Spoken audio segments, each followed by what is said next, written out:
Hello everyone, আমি আরশি। বলো কি শুনতে চাও চ্যানেলে তোমাদের সবাইকে স্বাগত। আজ তোমাদের সবার জন্য নিয়ে এসেছি একটা মেয়ের জীবনের অত্যন্ত মর্মান্তিক এক ঘটনা। আসলে এই পৃথিবীতে ভূত বা অলৌকিক শক্তি আছে কি নেই তা নিয়ে তর্কে যাওয়াটা হবে বোকামি। এই ধরনের ঘটনাকে তোমরা সির্ফ এন্টারটেনমেন্ট হিসেবে নাও, এটাই হবে বুদ্ধিমানের কাজ। তো চলো আজকে আর একটুও দেরি না করে নূপুরের জীবনের এই অদ্ভুত আর শিউরে ওঠা কাহিনীটা শুরু করা যাক। শুরু করছি গল্প নূপুরের প্রতিশোধ। আকাশ আর নীল দুজনেই খুব ভালো বন্ধু।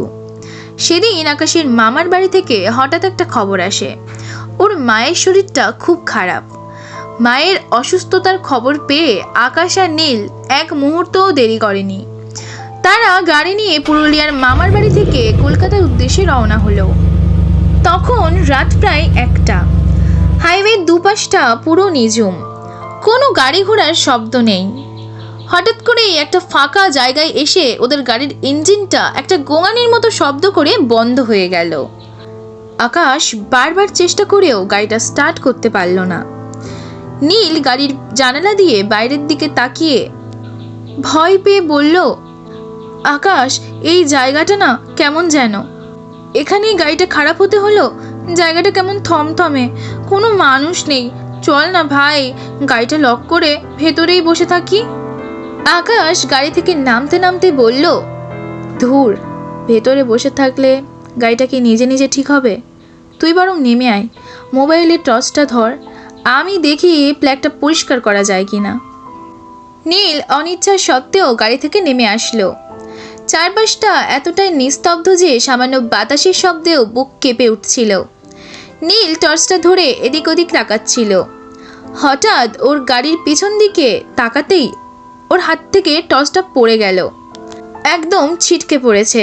ওর গলা দিয়ে কোনো আওয়াজ বেরোচ্ছিল না।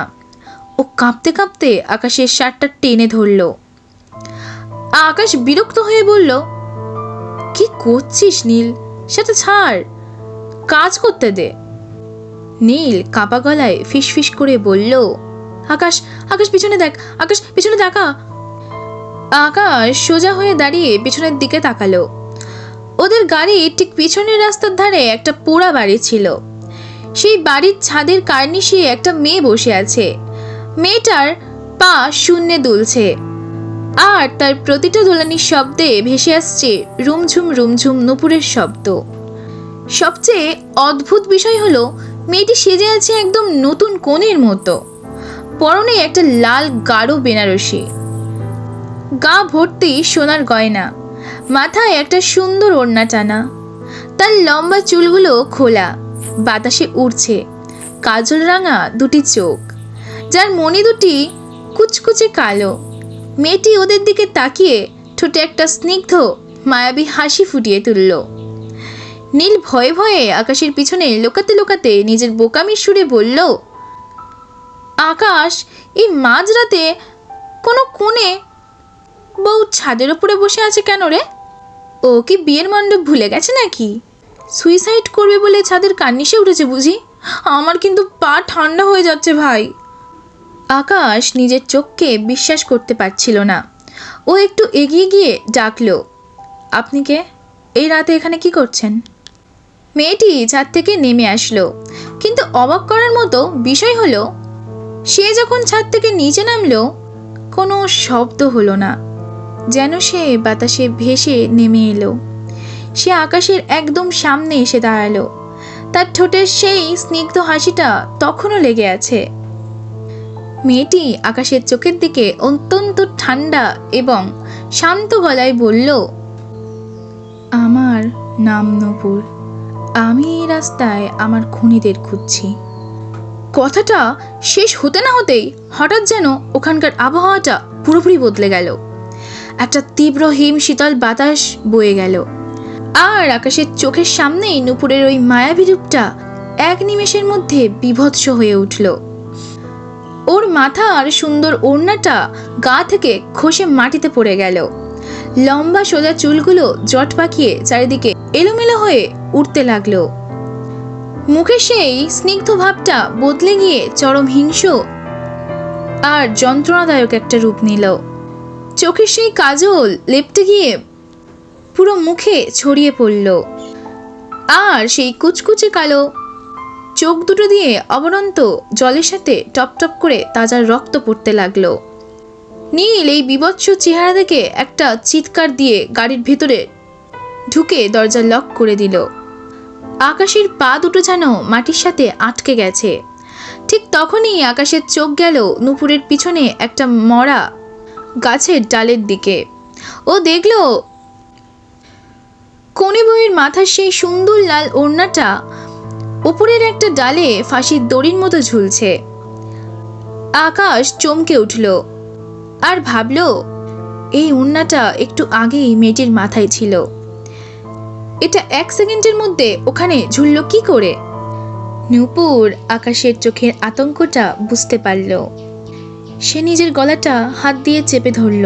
তার গলার চারপাশটা কোনো শাড়ির আঁচল দিয়ে শক্ত করে পেঁচিয়ে মারার কারণে কালো ও নীল হয়ে গেছে। নূপুর অত্যন্ত যন্ত্রণার সাথে কাঁদতে কাঁদতে নিজের কাহিনী বলতে শুরু করলো। ভয় পেও না আকাশ, আমি তোমাদের ক্ষতি করব না। আমার এই পৃথিবীতে কেউ নেই। বাবা মা ছোটবেলাতেই মারা গেছে। আমার জেঠিমা আমাকে বড় করেছে, কিন্তু আজ থেকে 1 বছর আগে একটা বড় লোকের কাছ থেকে অনেকগুলো টাকা নিয়ে জেঠিমা বিয়ের নাম করে আমাকে সেই লোকটার কাছে বিক্রি করে দিয়েছিলেন। নূপুর হাউ হাউ করে কেঁদে উঠল এবং বলতে লাগলো, সেই পিশাচটা বিয়ের রাতে আমাকে নিজের বাড়িতে না নিয়ে গিয়ে এই নির্জন রাস্তায় নিয়ে এসে এখানে ওর আরো অনেক বন্ধু বান্ধবরা আগে থেকে গাড়ি নিয়ে দাঁড়িয়েছিল। মাঝরাতে এই অন্ধকারে ওরা সবাই মিলে আমার উপর নির্মম অত্যাচার করে। আমি অনেক চিৎকার করেছিলাম আকাশ, অনেক হাত জোর করেছিলাম, কিন্তু ওদের দয়া হয়নি। শেষে ওরা আমারই মাথার এই ওড়না দিয়ে আমার গলা পেঁচিয়ে ধরে, শ্বাসরোধ করে মেরে ফেলে আর এই গাছটাতে ঝুলিয়ে দেয়। নূপুর চোখ থেকে রক্ত মুছতে মুছতে এক হিংস্র গলায় বলে উঠল, পরের দিন সকালবেলা গ্রামের লোকজনকে বলে আমি আত্মহত্যা করেছি। এখানেই আমার লাশ পাওয়া যায়। জেঠিমা আর ওই খুনিগুলো রটিয়ে দেয় আমি নাকি বিয়ে করব না বলে নিজেই আত্মহত্যা করেছি। আর সবাই সবটা বিশ্বাস করে নিল। কেউ জানলো না, কেউ বাঁচালো না আমার সাথে কি অন্যায় হয়েছিল। তাই আজও আমার আত্মা এইভাবে ঘুরে বেড়াচ্ছে।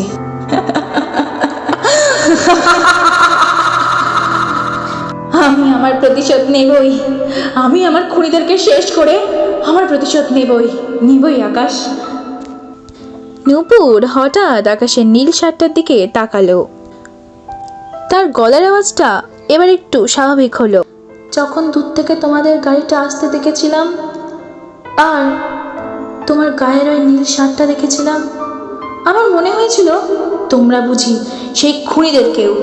কারণ সেদিন রাতে নরক পিশাচগুলোর মধ্যে একজনের গায়ে এই রঙেরই একটা শার্ট ছিল, এরকম নীল রঙের। কিন্তু না, তোমরা আমার খুনি নও, তোমরা নির্দোষ। তোমরা এখান থেকে চলে যাও। আমি তোমাদের কোনো ক্ষতি করব না, কিন্তু ওই খুনিগুলোকে ছাড়বো না। আমি ছাড়বো না ওই খুনিগুলোকে। নূপুরের শেষ কথাটা বাতাসের সাথে মিলিয়ে যাওয়ার সাথে সাথেই চোখের পলকেই তার সেই বিভৎস রূপ, সেই লাল ওড়না সবকিছুই কর্পূরের মতো উবে গেল। চারপাশটা আবার আগের মতো শান্ত হয়ে গেল। আর অলৌকিকভাবেই ওদের গাড়ির হেডলাইটটা নিজে থেকেই জ্বলতে শুরু করলো এবং ইঞ্জিনটা স্টার্ট হয়ে গেল। আকাশ আর এক মুহূর্ত ওখানে দাঁড়ায়নি। ও গাড়ি নিয়ে তড়ির বেগে কলকাতার দিকে গাড়ি ছুটিয়ে নিয়ে গেল। তো বন্ধুরা, এই ছিল নূপুরের জীবনের সেই মর্মান্তিক কাহিনী। আজ আর আমি তোমাদের কোনো প্রশ্ন করব না। নূপুরের এই শেষ কথাগুলো আর তার জীবনের এই কষ্টটাই আজ আমাদের ভিডিওর শেষ অংশ। কেমন লাগলো আজকের এই ঘটনা কমেন্ট করে অবশ্যই জানিও। ভালো লাগলে চ্যানেলটাকে সাবস্ক্রাইব করো। খুব তাড়াতাড়ি দেখা হচ্ছে নেক্সট ভিডিওতে। অবশ্যই একটা লাইক করে দিও এবং তোমরা কী ধরনের গল্প শুনতে পছন্দ করো আমাকে কমেন্টে জানাও, তাহলে আমি তোমাদের জন্য সেই ধরনের গল্প নিয়ে আসবো। আজকের জন্য বিদায় নিলাম, সবাই অনেক ভালো থেকো, টাটা।